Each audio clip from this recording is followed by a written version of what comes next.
नमस्ते बच्चों, कैसे आप सब लोग। आई होप आप सब अच्छे होंगे, मज़े में होंगे।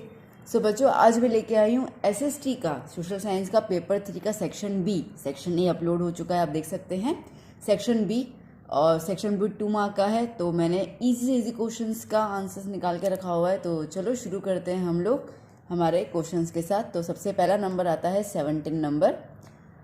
सो we regarded rivers as lok mata Y. ठीक है, तो हम नदियों को माता क्यों रिफ़र करते हैं, क्यों ऐसे कहते हैं, इन शॉर्ट नदियों का इम्पोर्टेंस क्या है। ठीक है, तो ये आपका आंसर जो है वो स्टार्ट हो रहा है यहाँ से।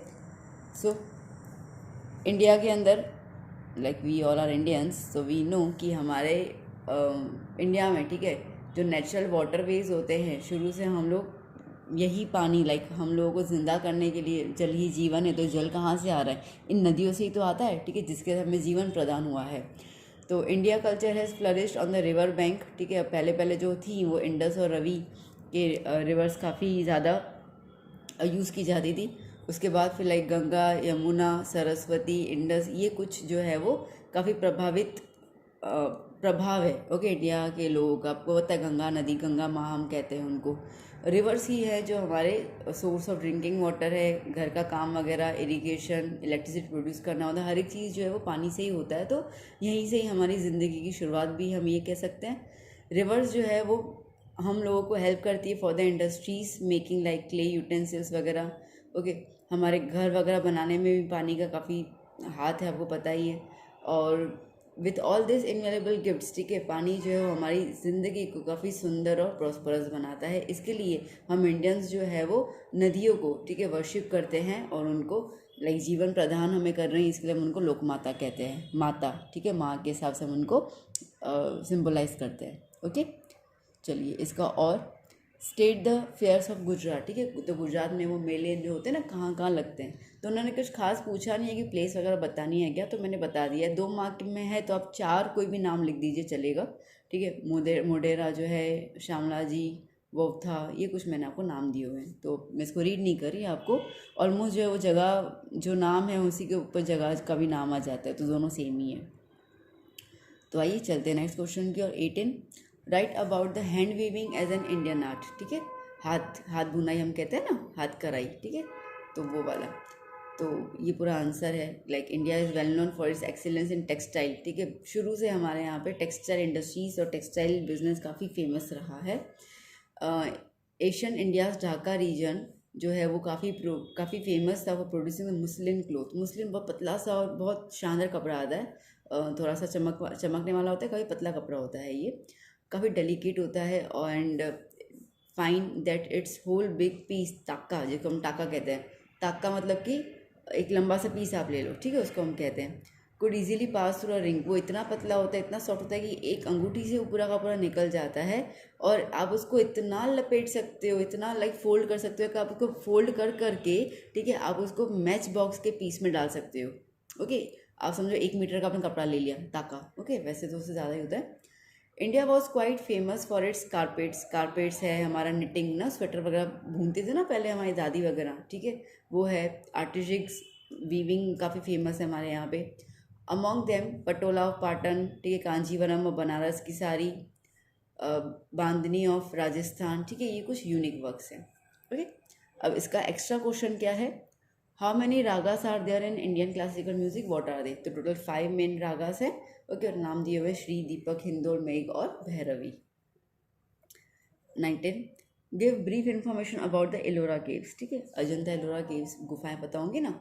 तो Ellora is one of the largest rock cut monastery temple cave complexes in the world. मतलब पूरा एक पहाड़ ना, एक रॉक काट के उसके अंदर गुफा बनाई हुई है, गुफा के अंदर ही पूरा टेम्पल है। कहाँ सिचुएटेड है? महाराष्ट्र में, औरंगाबाद डिस्ट्रिक्ट। इसके अंदर टोटल 34 गुफाएं हैं जो 600 AD और 1000 के बीच में बनाई गई थी। अब इन गुफाओं को हम लोग like 3 group of cave temples में, जो डिफरेंट है एक दूसरे से, उसमें डिवाइड किया जाता है। एक जो है वो बुद्धिस्ट केव है, हिंदू केव है और जैन केव है। और आपको दिया वाला 1 से 12 गुफाएं जो है वो बुद्धिस्ट के नाम पे है। जो हिंदू केव ऑफ एलोरा है वो राष्ट्रकूटा डायनेस्टी, ठीक है, उस टाइम के जो राजा थे राष्ट्रकूटा, ओके, उनके देखभाली में बनाया गया था। ये केव्स जो है वो हमारे इंडियन सिविलाइजेशन को पोर्ट्रे करता है। ओके, तो Ellora cave is not only example of magnification creator of art but also the technology. उस टाइम पे पहाड़ काट के इतना जो केव बनाना और ये सब, तो ये एक आर्ट ही तो है हमारे इंडिया में। Okay, and this creation also tells us how patient Indians were in the creating such massive and complex structure. अब ये कोई एक ही दिन में बना नहीं होगा, न जाने कितने साल बीत गए होंगे इसको बनाने में, और इतना धीरज, ठीक है, हम इंडियंस के अंदर है कि हमने इतने साल बिताए। और सबसे फेमस जो है वो कैलाश टेम्पल है, जो केव नंबर 16 में सिचुएटेड है। ओके, हिंदू केव है ना हमारा। Now next question, can Ahmedabad be counted as a historical town? Why? Yes, but of course, ठीक है, आंसर येस आएगा। वाई? तो ये उसके रीजंस हैं।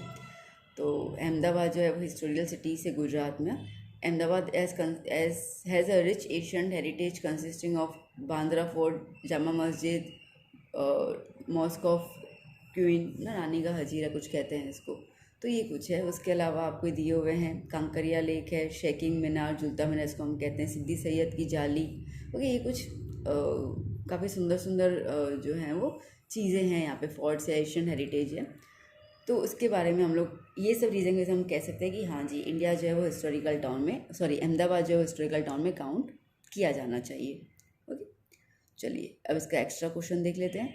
Write about the art of architecture at Hampi. ठीक है, तो हम्पी एक विलेज है and temple town situated near Hospet city in Bellary district of Karnataka. Okay, और हम्पी जो है वो तुंगाभद्रा रिवर के किनारे पे लाई करता है ये विलेज। ठीक है, तो हम्पी जो है वो बेसिकल कैपिटल सिटी भी है विजयनगर किंगडम का। The rulers of Vijayanagara kingdom were the lovers of art. उनको आर्ट काफ़ी पसंद था, इसके लिए उन्होंने काफ़ी सारे आर्किटेक्ट्स, ठीक है, अपने शासन के दौरान बनाए थे। तो ये उसके बारे में थोड़ी सी हिस्ट्री है। ओके, अब देख लीजिएगा पूरा, मैं लंबा रीड नहीं करूँ, कुछ है नहीं खास चीज़ें बनाई, लाइक क्या क्या फीचर्स थे, ठीक है, कौन से पिलर्स थे, गॉड गॉडेस वॉरियर्स के बारे में बताया गया है, वो सब कुछ है।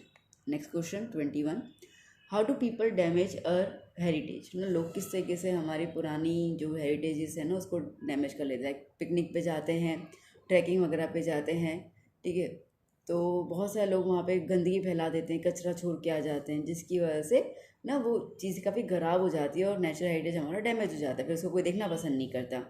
प्लास्टिक की बॉटल्स, रैपर्स, खाना फेंक के आ जाते हैं टूरिस्ट स्पॉट्स पे, जिस वजह से गंदगी फैल जाती है।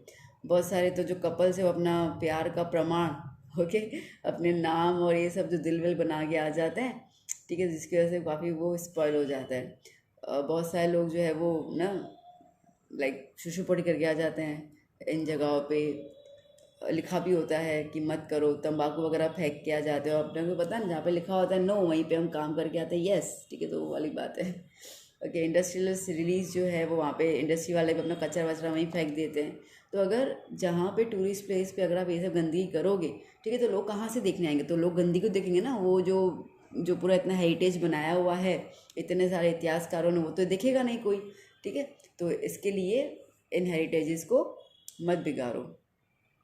चलो, state 4 remedies for the forest conservation. अब सिर्फ 4 बोलिए, मैंने काफ़ी सारे दे दिए, आपको जो इनमें से पसंद आए लिख दीजिएगा। ओके, अब जैसे कि अल्टरनेट वुड जो है वो यूज़ करना है, वुड, क्योंकि हम वुड जला रहे हैं ना, यूज़ कर रहे हैं पेपर्स के लिए, इन सब के लिए, तो उसके लिए फॉरेस्ट जो है उसको काटना पड़ता है, ठीक है। तो like cutting of trees that have grown fully should be band, ये बैंड होना चाहिए। ओके, इंडस्ट्रीज़ जो है वो रॉ मटेरियल फॉरेस्ट में से ले रही हैं, दे एनफोर्स कि भाई तुम रॉ मटेरियल के लिए फॉरेस्ट काटो, पर उसकी जगह पे आपको ट्रीज़ ग्रो कर देने हैं फॉर द फ्यूचर डेवलपमेंट, ठीक है। तो ये सब है, पब्लिक अवेयरनेस जो है वो फैलानी चाहिए लोगों के अंदर। ओके, इम्पोर्टेंस ऑफ फॉरेस्ट बताना चाहिए। फायरवुड की जगह alternate sources like solar energy, natural gas, ये कुछ यूज़ कर लो, तो कुछ भी आप लिख दो इसके अंदर, ठीक है। 4 remedies. Now what is mean by a sanctuary? Sanctuary का मतलब क्या होता है? तो wild life sanctuary is quite similar to national park, ठीक है, एक्सेप्ट कि वहाँ पे लोकल पीपल जो हैं लिविंग देयर कैन कंटिन्यू, ठीक है, वहाँ पे वो रह सकते हो, ह्यूमन एक्टिविटीज़ जो है वहाँ पे परमिटेड हैं। वाइल्ड लाइफ सेंचुरी जो है वो बेस्ड है कि कुछ स्पीशीज़ को वो प्रोटेक्ट करते हैं। डोमेस्टिकेटेड एनिमल्स जो है वो वहाँ पे अलाउ किए जाते हैं ग्रीजिंग के लिए, खाना वाना चारा चढ़ने के लिए, बट एक कुछ स्पेसिफिक एरिया दी गई, वहीं पे खाने के लिए जाना है। तो कुछ एग्जांपल है गिर, परियार, चंद्रप्रभा। ओके, ये कुछ नाम है फेमस सेंचुरीज़ की। चलिए next question, the water crisis in India will be more acute day by day ना। पानी की जो क्या बोलते हैं कमी दिन ब दिन बहुत ज़्यादा होती जा रही है। ओके, तो क्या है स्टेटमेंट? तो लाइक स्टेटमेंट का मतलब फिर रीज़न ही बताना है, और तो क्या बताना है कि पॉपुलेशन का इतना ज़्यादा पॉपुलेशन बढ़ती जा रही है जिसका डिमांड बढ़ती जा रही है। पानी के सोर्सेज तो वही है ना, उस पर तो अपन कुछ इंक्रीज़ नहीं कर, उल्टा उल्टा कम करते जा रहे हैं हम लोग पानी के रिसोर्सेज को। अब हमने डांबर के रोड बना दिए हैं तो अंडरग्राउंड वाटर भी सेव नहीं हो पा रहा है, तो वो भी कम होता जा रहा है। ठीक है, some states of India extract unexpectedly high volume of water. ठीक है, ग्राउंड से बहुत तगड़ा पानी जब निकाला जाता है, जिसकी वजह से ये बहुत सीरियस प्रॉब्लम है कंट्री के लिए। Water is use in large quantities in industries. ठीक है, वो भी है। वाटर की क्वालिटी एकदम यूज़ भी कर रहे हैं, फिर उसका वाटर का क्वालिटी भी ख़राब कर रहे हैं। इंडस्ट्रीज और हाउस होल्ड वर्क्स जो हैं अपना गंदगी पानी में फेंक देते हैं। तो दीज आर सम रीजन्स जिसकी वजह से पानी जो है वो कम होता जा रहा है। Next question, why is there an increase in the usage of non conventional energy today? तो नॉन कन्वेंशनल एनर्जी का यूज़ क्यों होता जा रहा है? अब नॉन कन्वेंशनल मतलब क्या होता है? लाइक सन एनर्जी ना, सोलर एनर्जी, विंड एनर्जी, उसको हम लोग कहते हैं। क्योंकि हमारा जो कन्वेंशनल यूज़ था कोल मिनरल का, वो भी कम होने वाला है, एग्जॉस्ट हो जाएगा एक दिन। ठीक है, तो उससे पहले हमें अल्टरनेटिव तो ढूंढना पड़ेगा ना, तो इसके लिए। ठीक है, अब उसके अलावा पोल्यूशन वगैरह भी होता है, तो दैट्स में हम लोग यूज़ कर रहे हैं विंड एनर्जी वगैरह, जो रिन्यूएबल भी हो, आसानी से हमें मिल भी जाए और ख़त्म होने का भी कोई चांसेस ही ना हो। तो ये कुछ रीजंस हैं इसके अंदर। ठीक है ना, अब इसका और modern age is known as a mineral age. ठीक है, मिनरल एज क्यों कहते हैं हम लोग? तो लाइक प्रिमिटिव मैन, जो पुराने हमारे जो पूर्वज थे, ठीक है, उनके लिए चीज़ें उनको ज़रूरतें काफ़ी लिमिटेड थी। ओके, अपनी लाइफ के लिए बस वो भटकते रहते थे, शिकार कर लिया, खा लिया, ख़त्म, ज़्यादा कुछ होता नहीं था। अपने पत्ते वत्ते पहन लिए, तो कुछ था नहीं उनकी लाइफ में इतना। और धीरे धीरे इवोल्यूशन हुआ तो टेक्नोलॉजी का डेवलपमेंट हुआ ना, दिमाग का विकसित हुआ। अब सबसे कहते हैं कि सब प्रजातियों में से सबसे ज़्यादा होनहार प्रजाति जो है वो इंसान की है, क्योंकि उस पर दिमाग है, और दिमाग को कैसे यूज़ करना है वो उसको पता है। दिमाग तो सबके पास है। ओके, इसके लिए इस यूजेस के लिए मिनरल्स जो है उन्होंने ह्यूमन प्रोग्रेस में काफ़ी हेल्प किया है। आज हम जो भी देख रहे हैं तो वो सब उसी की वजह से है ना, गाड़ियाँ चलना, इलेक्ट्रिसिटी वगैरह सब उसकी वजह से।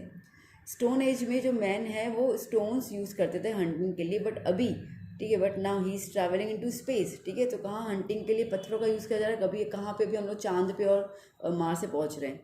तो ये क्यों है? Because of the minerals. ठीक है, विद द न्यू टाइम नए नए इन्वेंशन हुए, डेवलपमेंट हुए, एवरी डे कुछ ना कुछ नई चीज़ें मार्केट में आती रहती है। ये सारे इन्वेंशन डिस्कवरी जो है वो जस्ट बिकॉज पॉसिबल हुआ है कि हमें पता चल रहा है कि मिनरल्स ना हमारे आसपास हैं और उसका यूज़ करने हमें आ गया है। That's why vehicle, services, gadgets, ये आपके आसपास चीज़ें देखने को मिली हैं। चलिए नेक्स्ट क्वेश्चन पे, let us short down biogas. तो बायोगैस पे आपको थोड़ा बताना है बायोगैस होता क्या, पहले तो वही बता दो। ठीक है, एग्रीकल्चर वेस्ट जो होता है, शुगर केन वगैरह, वेजिटेशन, ह्यूमन डंग एक्सीट्रा वगैरह जो है वो मिला के बायोगैस कहते हैं। इसके अंदर जो गैस निकलती है वो जनरली मीथेन होती है। मीथेन एक इनफ्लेमेबल गैस है, मतलब जल्दी से वो जल जाती है, जिसके वजह से कुकिंग में यूज़ किया जाता है। और उसके बाद ठीक है, जो मटेरियल बच जाता है उसको फिर हम लोग मैन्योर के तौर पे या नेचुरल फर्टिलाइजर के तौर पे खेत वेत में डाल देते हैं। मतलब कहीं पे कोई नुकसान ही नहीं है यहाँ पर, समझ रहे हो बच्चों? Okay, so we can keep our villages clean. इससे क्लीन भी होगा, फ्री में गैस भी आएगी। अब काउडंग और ह्यूमन एक्सट्रा निकलता है, जब तक हम लोग हैं तब तक तो हम लोग सुबह जाएंगे ही पोटी वोटी करने। ठीक है, तो उनसे सब चीज़ें निकलने वाली हैं। ओके, गुजरात जो है सेकंड नंबर पे आता है बायोगैस प्रोडक्शन में, फर्स्ट पे आता है Uttar Pradesh. Largest biogas plant Gujarat के अंदर जो है वो सिद्धपुर पाटन डिस्ट्रिक्ट में है। जो वहाँ के लोग विलेजर्स जो हैं वही उस प्लांट को चलाते हैं। बाकी सारे आपको दिए हुए कहाँ कहाँ पर है। ठीक है, चलिए next question, give a brief information about the chemical fertilizer industry in India. अब फर्स्ट केमिकल फैक्ट्री जो है वो 1906 में रानीपत तमिलनाडु में इस्टेब्लिश हुई थी। केमिकल इंडस्ट्री धीरे धीरे बढ़ती जा रही है क्योंकि फर्टिलाइजिंग कॉर्पोरेशन ना हमें क्या बोलते हैं, इतने ज़्यादा केमिकल्स बेस्ड अभी आपको पता चल चुका है जो भी आता है। ठीक है, केमिकली हर एक चीज़ आती है, नेचुरल चीज़ होती रही भी नहीं है। Chemical industries is highly concentrated in India, Gujarat, Tamil Nadu, Uttar Pradesh, Punjab, Kerala. Gujarat के अंदर कलोल, कांडला, हजीरा, भरूच, बड़ौदा, ऐसे कुछ जगह पे आपको इंडस्ट्रीज दिख जाएंगी। Mention 4 centres of paper industry of Gujarat. Gujarat में कौन कौन से हैं? अहमदाबाद, राजकोट, सूरत, वापी, वडोदरा, ऐसे बहुत सारी चार पूछें, 4 लिख देना इसके अंदर। 26, state the powers of governor under the article 19(5) of the Indian constitution. ठीक है, तो गवर्नर के पास क्या क्या पावर्स है? तो 1905 में जो आर्टिकल है इसमें गवर्नर को पावर दिया गया है कि वो कोई भी रेस्ट्रिक्शंस स्टेट में अगर इम्पोज करना है, लगाना है, तो वो लगा सकते हैं, specially in the interest of scheduled caste और शेड्यूल्ड ट्राइब्स के, over the right of the unrestricted movement of the play to any region. ठीक है, उनके बीच बीच में कोई बहस चल रही है रिगार्डिंग द कास्ट वगैरह, रिलीजन वगैरह, तो सब सेटलमेंट, बिजनेस हो गया, प्रॉपर्टी हो गया, उसके लिए। Such rights give authority to restrict exploitation in the tribal regions. ठीक है, बेचारे SC ST वाले तो नादान होते हैं ना, तो बहुत सारे लोग ना उनका फ़ायदा उठा लेते हैं। ठीक है, उनको एक्सप्लॉयट कर लेते हैं। तो ये सारे कानून जो है वो उनके लिए बनाए गए हैं। ठीक है, और इस पे पूरा अधिकार जो है वो गवर्नर को दिया गया है, पावर्स को, कि कोई भी वो पावर अपने मतलब कोई भी वो लॉ को हटा सकते हैं या लगा सकते हैं, बट किसके हित में होना चाहिए? ट्राइबल्स के हित में होना चाहिए। अब इसी पे ये क्वेश्चन और आता है, what are the special provisions made in Indian constitution for the scheduled tribes. ठीक है, तो शेड्यूल्ड ट्राइब्स के लिए क्या क्या प्रोविजंस बनाए गए हैं। अब बेसिकली इसमें कास्ट और ट्राइब दोनों का मिलाकर ही है, तो आपके लिए सिर्फ ट्राइब पूछा है तो कास्ट को मेंशन मत करना। ठीक है, और कुछ नहीं। तो आर्टिकल 46 के बाद बताया गया, आर्टिकल 16(4) के बताया गया, आर्टिकल 330, 332, 334 में क्या क्या है वो बताया गया। ठीक है, और लाइक कैसे ग्राम पंचायत वगैरह में रिजर्व सीट्स होनी चाहिए इनकी। ओके, असेंबली और पार्लियामेंट में उनकी सीट्स रिजर्व होनी चाहिए। राज्यसभा में, हाँ, बट राज्यसभा में कोई भी सीट रिजर्व नहीं होती है। ठीक है, वो तो खैर अलग तरीके का उसका इलेक्शन होता है।